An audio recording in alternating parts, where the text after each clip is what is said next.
दादा राज लगलिए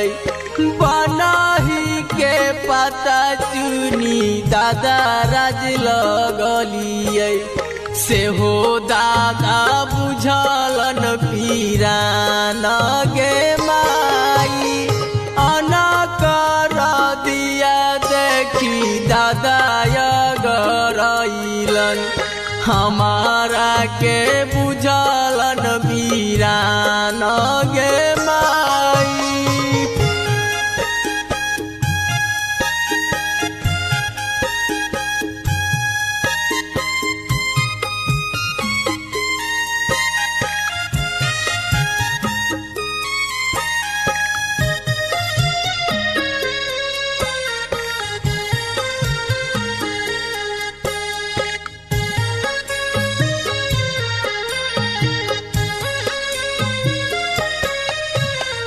बनही के पता चुनी पापा राज लगलिए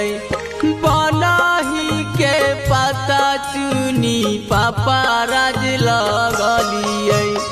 से हो पापा बुझलन पीरान गे माई हन कर दिया देखी पापा गरइलन कर दिया देखी पापा गरइलन हमारा के बुझलन पीरान गे माई।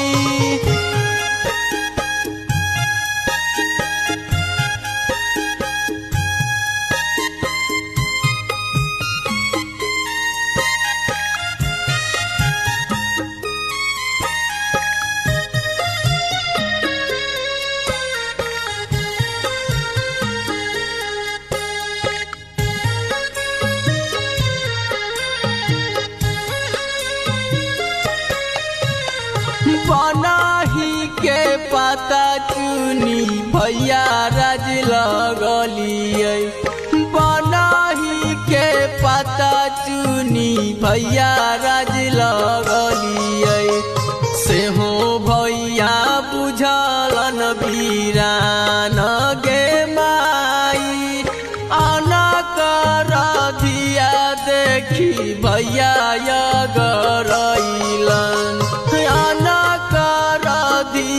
देखी भैया गरइलन हमारा के बुझलन पीरान गे माई।